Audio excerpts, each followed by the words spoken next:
Hello students, complex number से हमारे पास क्वेश्चन है।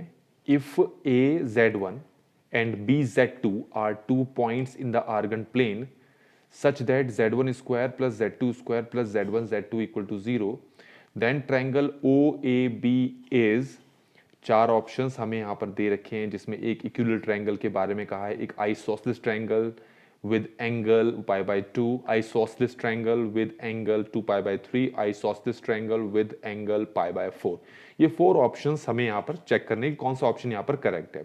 तो उससे पहले हमें एक आर्गन प्लेन बनाना पड़ेगा और समझना पड़ेगा कि क्वेश्चन में एग्जैक्टली कहना क्या चाहता है। ये हमारे पास रियल एक्सिस है, ये इमेजिनरी एक्सिस है। जो ट्रायंगल है उसमें एक पॉइंट, एक वर्टिसेस तो ओरिजिन पे है, ठीक है। तो ये रहा हमारे पास, और बाकी दो हैं ए बी। ये ए मैं यहां पर अज्यूम कर लेता हूं और बी मैं यहां पर अज्यूम कर लेता हूं, ठीक है। तो ये यहां पर z1 है और इसको z2 मान लिया, ठीक है। ये o है, तो ओ ए और ओ बी इक्वल नहीं है, ऐसा कहीं नहीं दे रखा है, तो इसलिए हम अभी कुछ नहीं कह सकते, ठीक है।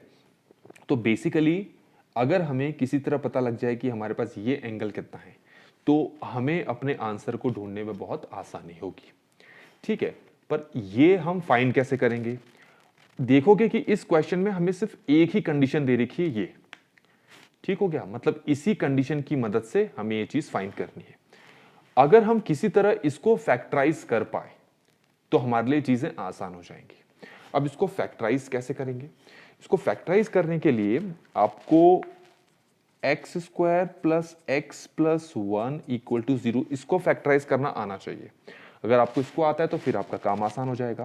इसके दो रूट्स आएंगे, एक आएगा -1 प्लस √3 आयोटा ओवर 2, जिसको हम ओमेगा कहते हैं, और दूसरा रूट आएगा x equal to -1 minus √3 iota over 2, जिसको कि हम ओमेगा स्क्वायर कहते हैं। इसका मतलब ये हो गया कि x square plus x plus 1 को हम लिख सकते हैं x माइनस ओमेगा और x plus x minus omega square. तो इस तरीके से हमें कुछ इसका फैक्टराइजेशन करना है। वैसे डायरेक्टली भी करके दिखा सकता हूं, लेकिन मैं एग्जैक्टली आपको इसी तरीके से बताऊंगा। मैं क्या करता हूं, सभी को मैं z स्क्वायर से, z2 स्क्वायर से, ध्यान रखें, z2 स्क्वायर से इस पूरी इक्वेशन को मैं डिवाइड कर देता हूं, ठीक है। तो देखो बनेगा क्या, तो ये हो जाएगा मेरे पास z1 ओवर z2 का होल स्क्वायर, ठीक हो गया। ये हो जाएगा 1 और यहां मुझे मिल जाएगा z1 ओवर z2, और ये 1 तो था ही, इक्वल टू 0।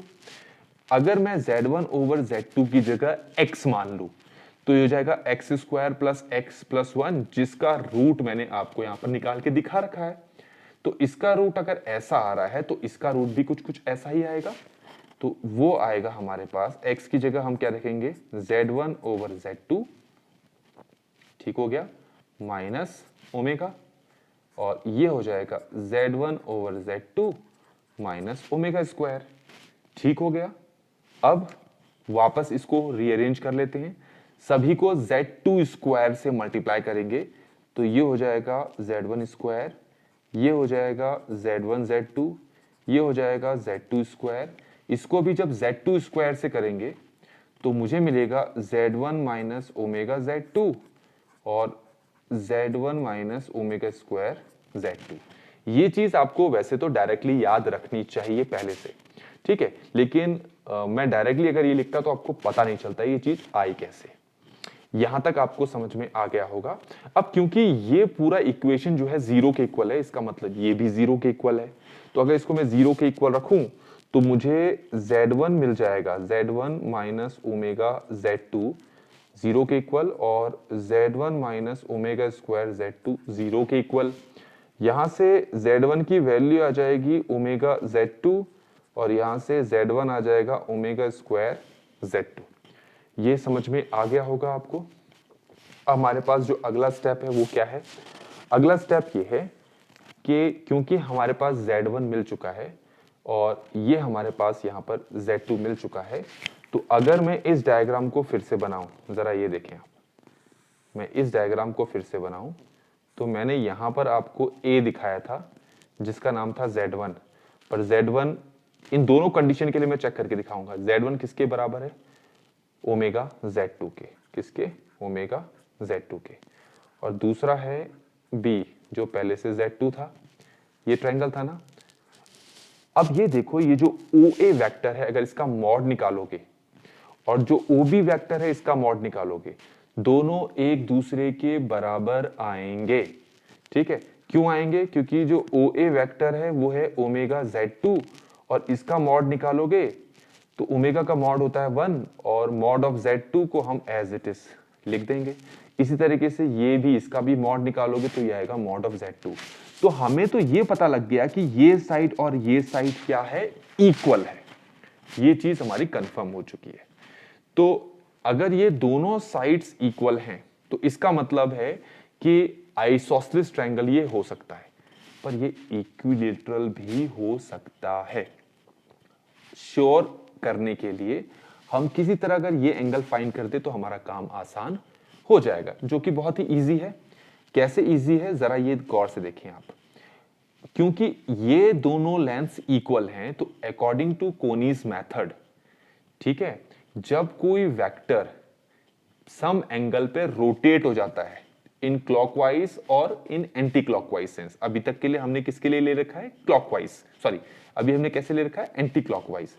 तो हमारे पास जो नया वेक्टर है Z2, ये इक्वल होगा पुराने vector Z2 E iota theta के। यहां तक आपको समझ में आ गया होगा। आप चाहे तो उसको इस टाइप से भी ले सकते हैं। अगर यहां से नीचे की तरफ लेंगे तो तब भी आपका आंसर आ ही जाना है।